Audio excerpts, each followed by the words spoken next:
আমার প্রিয় একাদশ শ্রেণীর ছাত্ররা, আমরা গত ক্লাসে চ্যাপ্টার 1 অর্থাৎ দর্শনের স্বরূপ তার একটা অংশ পড়িয়েছিলাম এবং তোমাদের বোঝানোর চেষ্টাও করেছি। তোমরা নিশ্চয়ই টেক্সট বই ফলো করছো, তার সাথে সাথে যে ক্লাসগুলো পাঠাচ্ছি সেগুলো একটু দেখবে।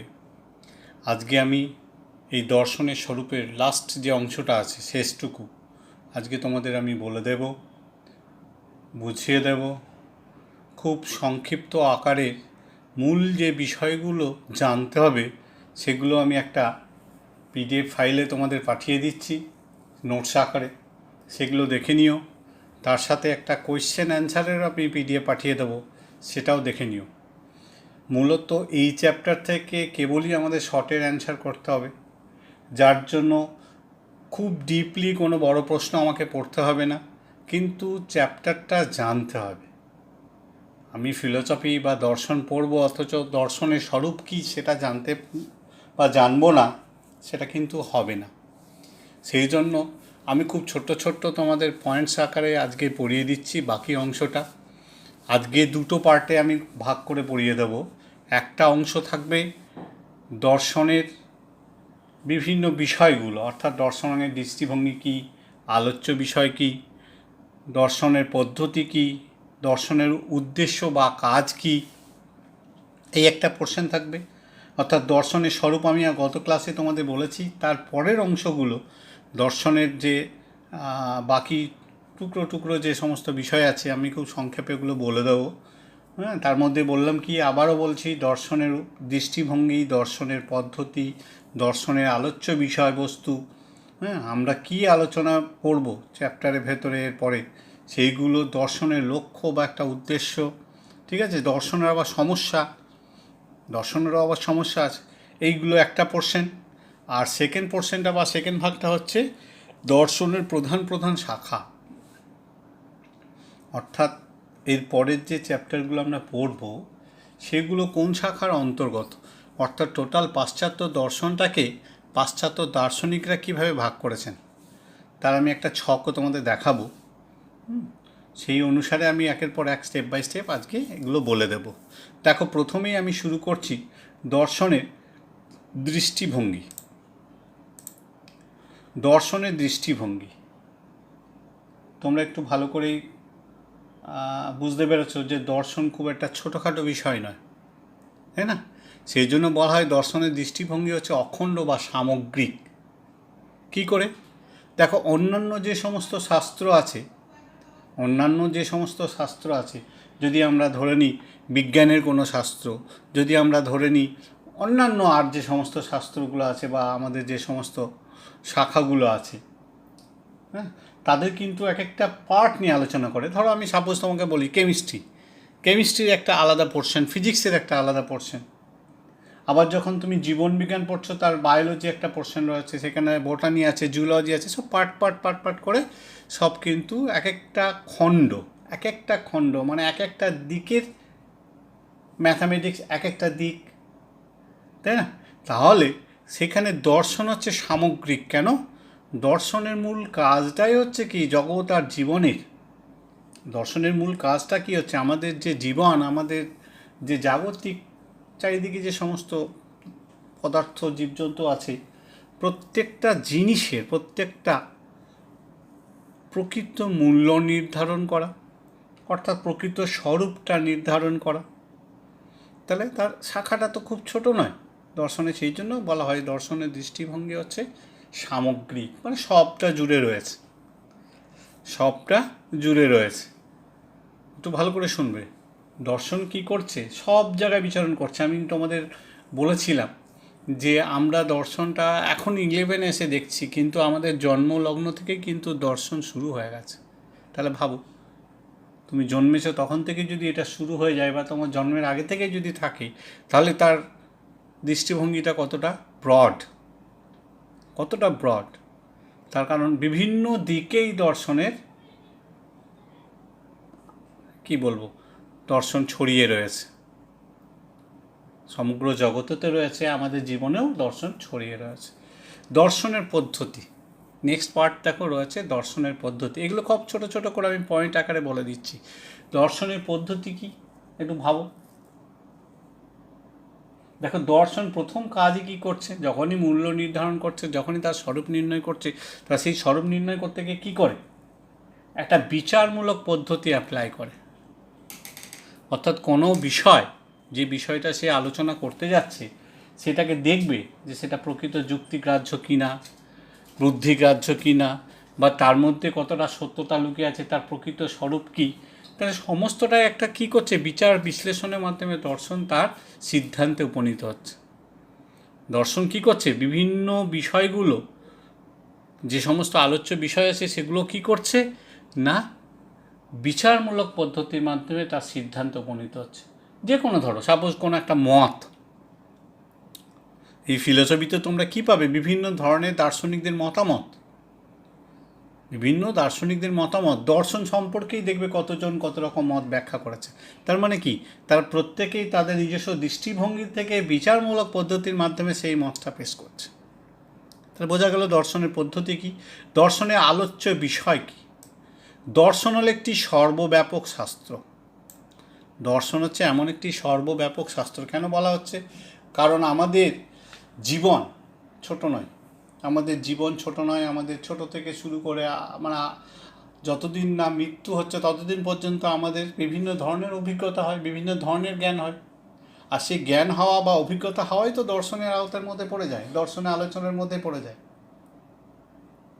আমাদের নতুন ধরনের কখনই যখন জ্ঞান হচ্ছে, কোনো অভিজ্ঞতা হচ্ছে, নতুন বিষয়ের কোনো অভিজ্ঞতা হচ্ছে, নিত্য নতুন আবিষ্কার হচ্ছে, নিত্য নতুন, তোমাদের আরও ভালো লাগবে শুনে, এই যে নিত্য নতুন স্মার্টফোন আসছে একের পর এক, হ্যাঁ, মাসে মাসে চেঞ্জ হয়ে যাচ্ছে ফিচার্স, তার মাসে মাসে ফিচার্স চেঞ্জ হয়ে যাচ্ছে। সেরকম আমাদের অভিজ্ঞতাও তো হচ্ছে ধীরে ধীরে, সেগুলো ব্যবহার করতে করতে, আমাদের অভিজ্ঞতা হচ্ছে।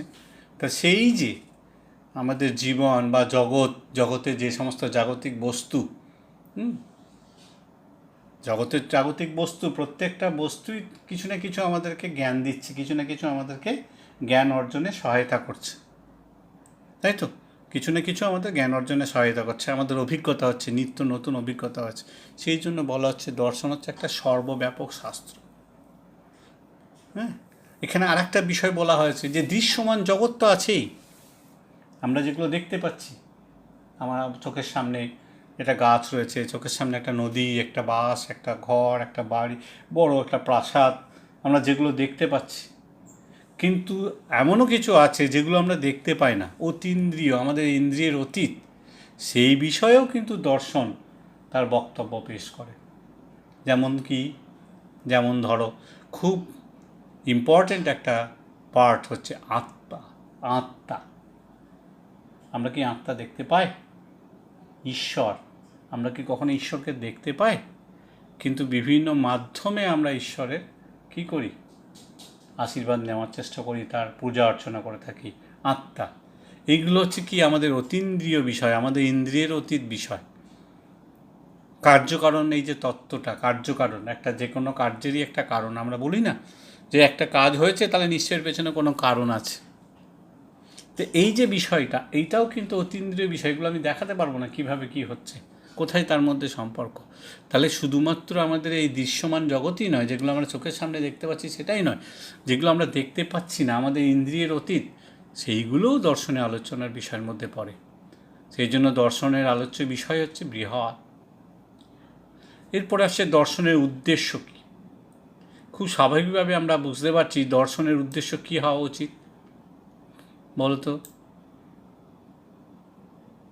এই তো আমাদের জীবন জগৎ, এইসব নিয়ে তো দর্শন বিভিন্ন অভিজ্ঞতা অর্জন করে যাচ্ছে, বিভিন্ন জ্ঞান অর্জন করে যাচ্ছে, এবং সেগুলো বিচার বিশ্লেষণ করছে, তারপরে তার একটা মত প্রস্তাব পেশ করছে।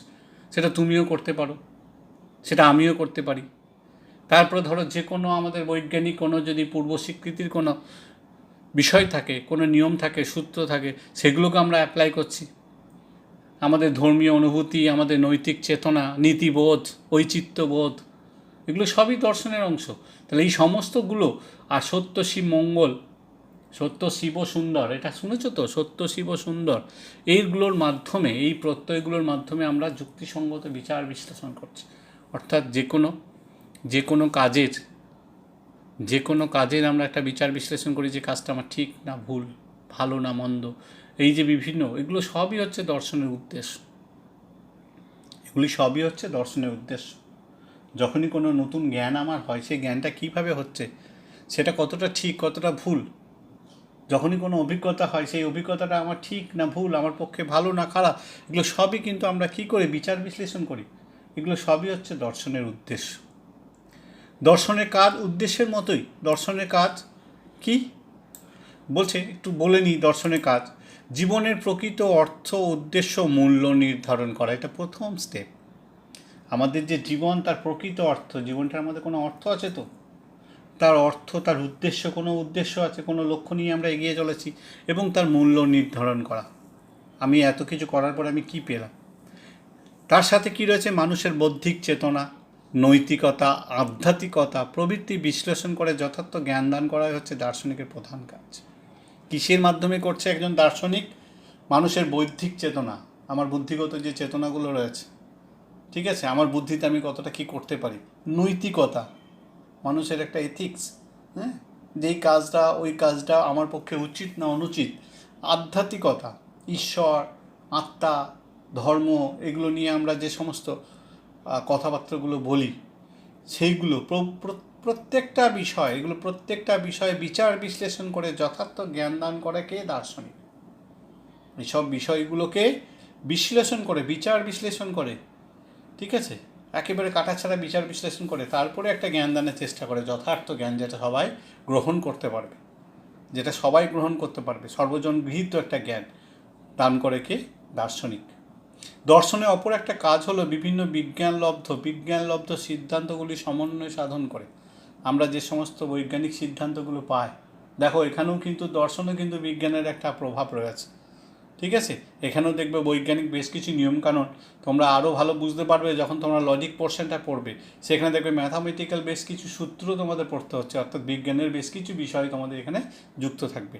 তা সেইগুলোর মধ্যে বলছে সমন্বয় সাধন করে কি করা? জগতের মূল্যায়ন করা, জাগতিক প্রত্যেকটা বিষয়ের মূল্যায়ন করা, প্রত্যেকটা বস্তুর মূল্যায়ন করা। জগতের মূল্যায়ন করা মানে জাগতিক সমস্ত বস্তুর মূল্যায়ন করা।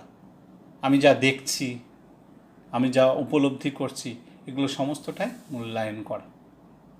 ক্লিয়ার? এরপরে দেখো, এটা কতকগুলো দর্শনের স্বরূপ সম্পর্কে কতকগুলো পাশ্চাত্য দার্শনিকের অভিমত, ঠিক আছে। আমি নাম ধরে ধরে প্রত্যেকেরই বলে দিচ্ছি, তোমরা এটা তো পেয়ে যাবে পিডিএফ ফাইলটা, তখন দেখে নেবে। কি বলেছিল প্লেটো, একটু মন দিয়ে শুনবে। প্লেটো বলছে দর্শন হচ্ছে বস্তু সত্তার জ্ঞান। দর্শন হচ্ছে কি? বস্তু সত্তার জ্ঞান, বস্তুর যে সত্তা তার জ্ঞান, যা নিত্য এবং অপরিবর্তনীয় ও শাশ্বত। নিত্য মানে যার কোনো পরিবর্তন, যেটা চিরকালই থাকবে, নিত্য।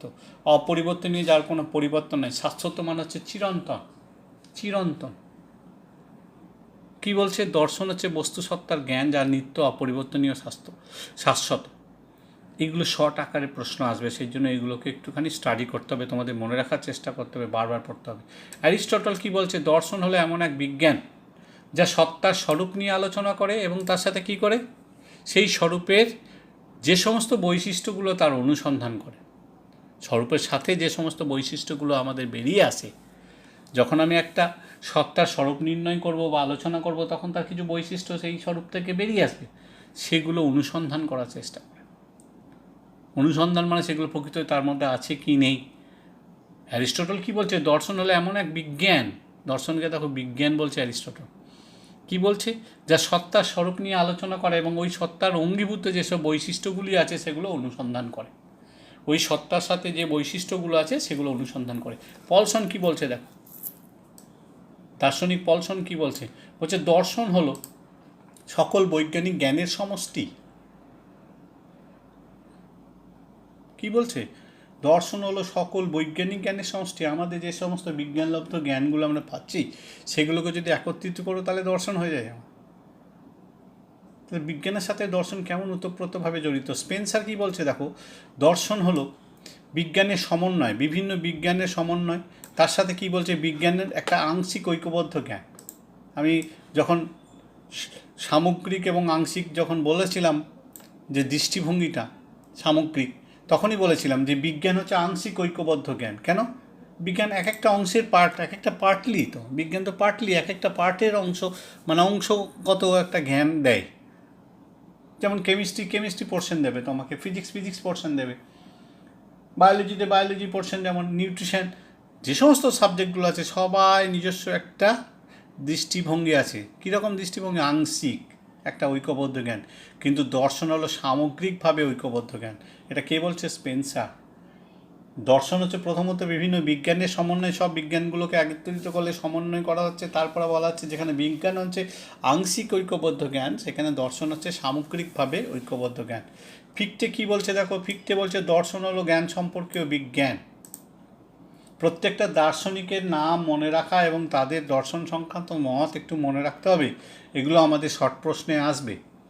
সেই জন্য যেগুলো ইম্পর্টেন্ট, যেগুলো ভেরি ইম্পর্টেন্ট, সেইগুলোই আমি এখানে তুলে ধরেছি। আরও অনেক দার্শনিক আছে এবং তারা দর্শন সম্পর্কে মত দিয়েছে, সব কিন্তু এখানে বলা নেই। ফিক্টে কি বলছে? দর্শন হলো জ্ঞান সম্পর্কীয় বিজ্ঞান। দেখো কান্ট এর থেকে এক স্টেপ এগিয়ে গেছে। কান্টও সেই একই কথা বলছে, দর্শন হলো জ্ঞান সম্পর্কীয় বিজ্ঞান এবং তার সমালোচনা, তার সাথে একটা জুড়ে দিয়েছে কি, শুধু জ্ঞানটাই নয়, তার সেই জ্ঞানটার আবার সমালোচনাও। দর্শন হলো জ্ঞান সম্পর্কীয় বিজ্ঞান এবং তার সমালোচনা। কোতে কি বলছে? দর্শন হলো সকল বিজ্ঞানের সেরা বিজ্ঞান। দেখো দার্শনিকরা কত বড় বড় কথা বলছে, কিন্তু এই কথাগুলো এমনি ফেলে দেওয়ার নয়, এগুলো তারা অনেক বিচার বিশ্লেষণ করেই বলেছে। এমন কিছু বিষয় পেয়েছে তারা, তো এগুলো থেকেই তারা বলছে যে দর্শন হচ্ছে সকল বিজ্ঞানের সেরা বিজ্ঞান। দর্শন হচ্ছে সকল বিজ্ঞানের সেরা বিজ্ঞান। পেরি কি বলছে দেখো, পেরি একটু অন্যরকমভাবে কি বলছে দেখো। পেরি বলছে দর্শন কোনো আকস্মিক নয়, অলৌকিকও নয়। আমরা অনেকেই মনে করি যে দর্শনের বেশ কিছু বিষয়বস্তু যখনই আলোচনার মধ্যে আসে, বিশেষ করে আধ্যাত্মিক বিষয়গুলো, হ্যাঁ, অধিবিদ্যার বিষয়গুলো, যেমন আত্মা, ঈশ্বর, এগুলো তো আকস্মিক, অলৌকিক। বলছে না, এগুলো অলৌকিক বা আকস্মিক নয়, বরং অনিবার্য এবং স্বাভাবিক। আমাদের জীবনের সাথে এগুলো জড়িত, এগুলো অনিবার্য, আমাদের জীবনের সাথে জড়িত, অনিবার্যভাবেই ঘটে যাচ্ছে একের পর এক। আমরা দেখছি, আমরা সাহায্য নিয়ে আমরা যাচ্ছি, ঠিক আছে, এবং স্বাভাবিক। একটা মানুষ যখন সমাজে বসবাস করে, তাকে যখন এগিয়ে যেতে হয়, তখন তাহলে এই সমস্ত বিষয়গুলো তাকে সাহায্য নিতেই হয়, অবলম্বন করতে হয়, ভাবতেও হয় এবং সেগুলো চিন্তাভাবনাও করতে হয়। মার্ভিন কি বলছে? মার্ভিন বলছে দর্শন হলো এমন এক সত্যের প্রতি অনুরাগ যা জ্ঞানের ভাণ্ডারকে পূর্ণ করে। পাশ্চাত্য দার্শনিকদের মার্ভিন কি বলছে? দর্শন হলো এমন এক সত্যের প্রতি অনুরাগ যা কিনা জ্ঞানের ভাণ্ডারকে পূর্ণ করে। রাসেল কি বলছে? দর্শন হলো সকল বিজ্ঞানের মূল ভিত্তির যৌক্তিক বিচারমূলক আলোচনা। এয়ার কি বলছে? দর্শন হলো ভাষার সমালোচনা। আধুনিক যৌক্তিকবাদী এয়ার কি বলছে? দর্শন হলো ভাষার সমালোচনা। আমরা যে সমস্ত ভাষা জ্ঞান অর্জন করি তার সমালোচনাই হচ্ছে দর্শন। বোঝা যাচ্ছে তাহলে দর্শনের স্বরূপ সম্পর্কে বিভিন্ন দার্শনিকের বক্তব্য। এবারে আমরা চলে আসছি কোন পোর্শনটা বলেছিলাম, সেকেন্ড পোর্শনটা, যেখানে বলেছিলাম তোমার দর্শনে কতগুলো শাখা আছে, যে শাখাগুলো পরবর্তী চ্যাপ্টারগুলোতে আমরা দেখতে পাবো, তাদেরই আলোচনা হবে। অর্থাৎ দর্শনের কিছু প্রধান শাখা, মানে কোন কোন ভাগ দর্শনে, যেগুলো আমরা আলোচনা করব বা যেগুলো আমরা জানবো বা জানার চেষ্টা করব। মূলত জেনে রাখো, দর্শনের প্রধান হচ্ছে তিনটি শাখা: জ্ঞানবিদ্যা, অধিবিদ্যা আর মূল্যবিদ্যা।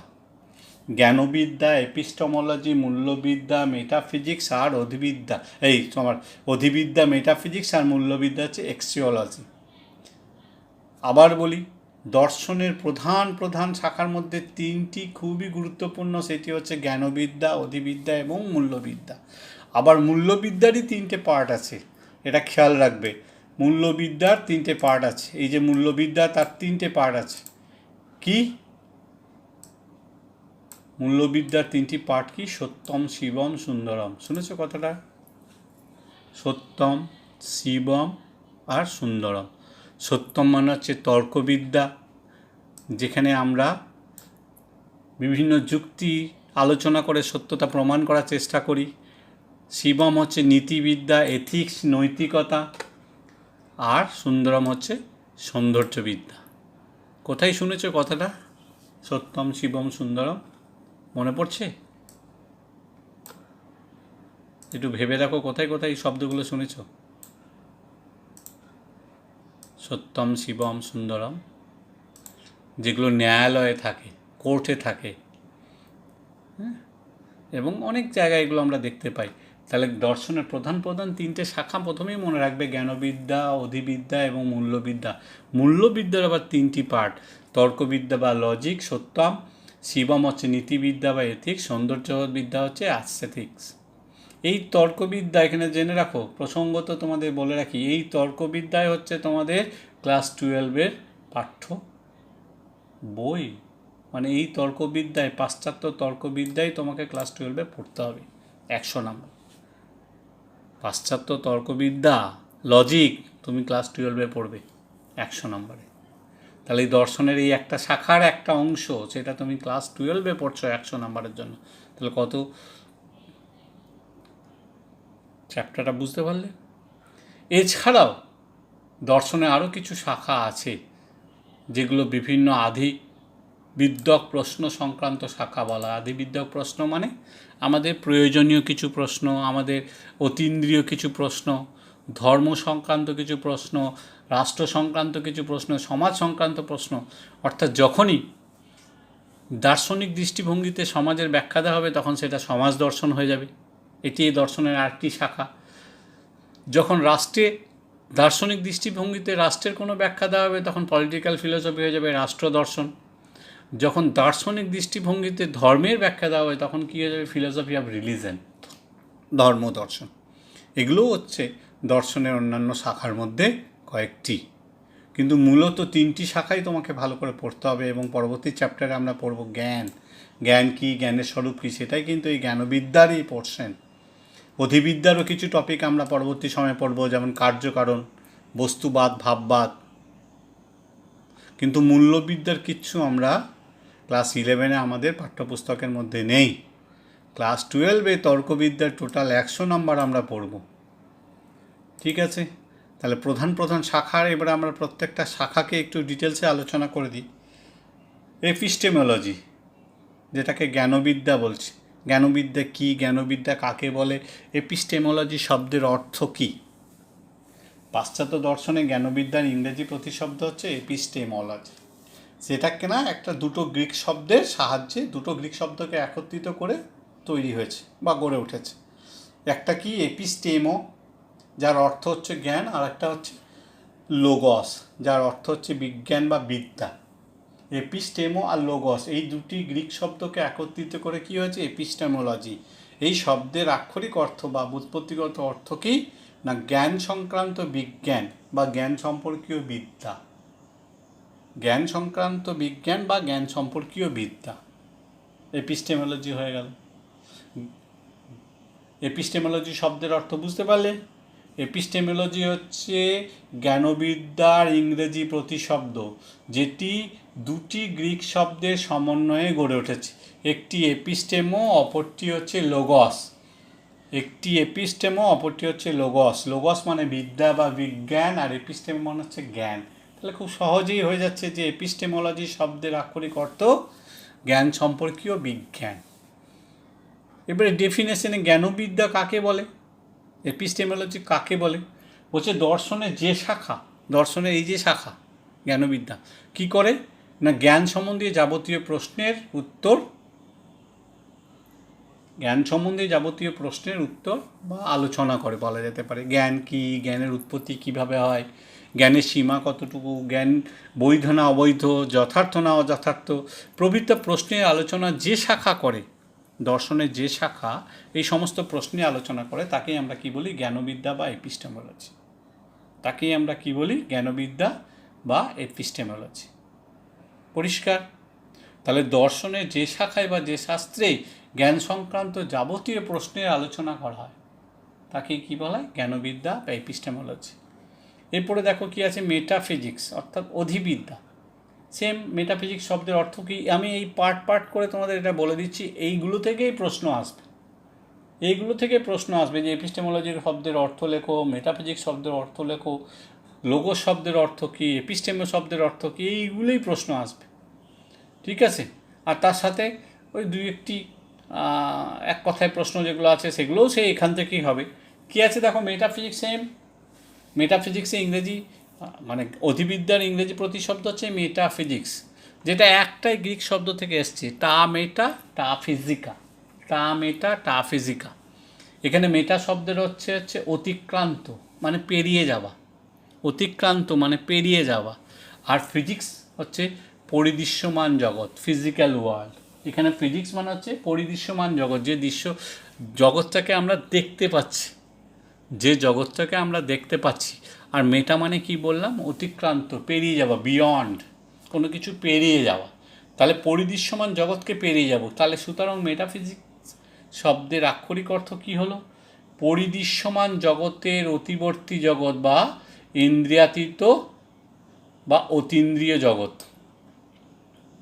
ইন্দ্রিয়াতীত বা অতীন্দ্রিয় জগৎ। পরিদৃশ্যমান জগতের অতিবর্তী জগৎ মানে পরিদৃশ্যমান জগৎটা আমরা যেগুলো দেখতে পাচ্ছি তার বাইরের যে জগৎ, যদ্দূর আমার চোখ যাচ্ছে তার পরেও তো কিছু আছে, বা এই ফিজিক্যাল ওয়ার্ল্ডের পরেও তো কিছু আছে, সেইগুলোকেই বলা হয় মেটাফিজিক্স বা অধিবিদ্যা।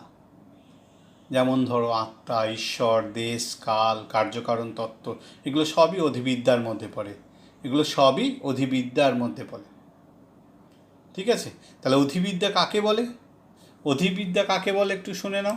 দর্শনের যে শাখা কি করে ইন্দ্রিয়গ্রাহ্য বস্তুর অবভাসিত বাহ্যরূপকে অতিক্রম করে, যেগুলো আমি দেখতে পাচ্ছি, আমার কাছে অবভাস আকারে আসছে, আমার কাছে অবভাস আকারে আসছে, সেই বস্তু সত্তাকে জানার চেষ্টা করে, অতিক্রম করে সেই বস্তু সত্তা, মানে কোন বস্তু সত্তা? যেটা আমাদের ইন্দ্রিয়ের অতীত। একটা তো চোখের সামনে দেখতে পাচ্ছি, তারপরে যেটা, যেমন একটা উদাহরণ তোমাদের দিই, যখন আমরা একটা জলের মধ্যে একটা স্টিক, একটা লাঠি যখন ডোবায়, এই পরীক্ষাটা বাড়িতে করে দেখবে, একটা জলের মধ্যে, বালতির জলের মধ্যে একটা লাঠি ডোবাবে, দেখবে কি জলের মধ্যে কিছুক্ষণ পরে লাঠিটা বাঁকা দেখা যাচ্ছে, লাঠিটা এক জায়গা থেকে বাঁকা দেখা যাচ্ছে। এই উদাহরণটা দিয়ে বুঝতে পারবে খুব সহজেই যে কি বিষয়টা। একটা হচ্ছে রিয়েল, যেটা সোজা লাঠি গেছে, লাঠি তো জলের মধ্যে গিয়ে বেঁকে যায়নি, তাহলে যেটা আমি দেখতে পাচ্ছি সেটা তো আমি ভুল দেখছি না। কি দেখছি? ওটা হচ্ছে অবভাস, ওটা হচ্ছে তার বাহ্য রূপ, যেটা আমার কাছে অবভাসিত হচ্ছে। আর তার রিয়েল রূপ একটা রয়েছে, তার রিয়ালিটি একটা আছে, তাকে বলা হয় তত্ত্ব, যেটা সত্যিই সোজাসুজি বালতির মধ্যে জলের মধ্যে গেছে, সেটা সত্যিই সোজাসুজি বালতির মধ্যে জলের মধ্যে গেছে। বলছে এই বিষয়টা, এই যে ইন্দ্রিয়ের অতীত বিষয় যেটা দেখছি আমার কাছে অবভাসিত হচ্ছে, তার জানার চেষ্টা করা, তার ব্যাখ্যা করার চেষ্টা করা হচ্ছে যে শাখা করে, তাকেই বলে মেটাফিজিক্স। বা অন্যভাবে আমরা বলতে পারি অধিবিদ্যা হলো দর্শনের এমন একটি শাখা যা ইন্দ্রিয়াতীত বস্তুর স্বরূপ বা প্রকৃত সত্তা নিয়ে আলোচনা করে। কি করে? ইন্দ্রিয়াতীত বস্তুর, ইন্দ্রিয়ের অতীত যে সমস্ত বস্তুগুলো, যেমন এই আত্মা, ঈশ্বর, কার্যকারণ তত্ত্ব, কাল, দেশ, এগুলো যেগুলো আমাদের পেরিয়ে গেছে, দ্রব্যত্ব, আমরা যে বিভিন্ন ধরনের দ্রব্য দেখি, তার মধ্যে কোনটি দ্রব্য ওখানে লুকিয়ে আছে আমরা বলতে পারবো না, কিন্তু একটা তার নাম আমরা সবসময় ঘুরে বেড়াই, সেইটাই হচ্ছে ইন্দ্রিয়ের অতীত বস্তু, তারই প্রকৃত সত্তা বা স্বরূপ নির্ণয় করে কে? অধিবিদ্যা। পরিষ্কার হলো?